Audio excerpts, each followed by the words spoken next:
At the end, the result, the final result is okay, but all over the weekend there was a bit of frustration because we couldn't match the times, even if we tried really hard. Okay, we have to be happy with that. I think for the team in general, it was quite a good weekend. We were able to secure a podium for the team and take a maximum of points for the Manufacturers Championship as well. So I think in general a pleased final result, but in terms of performance we were not on the pace.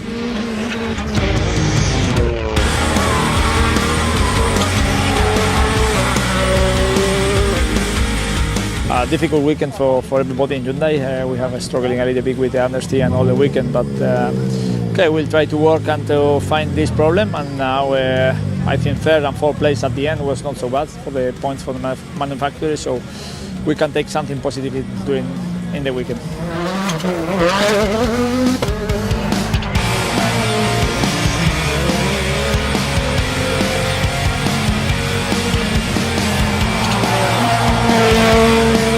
It's been a very difficult weekend for us, and not the result we were looking for at all. Really struggling with the pace, and next round is gravel, so it leaves us some time to work with everything until the next tarmac event, which will be Germany. So yeah, there's nothing we can do without. We really need to put in a lot of effort to work to improve things, and yeah, we'll have to take it from there.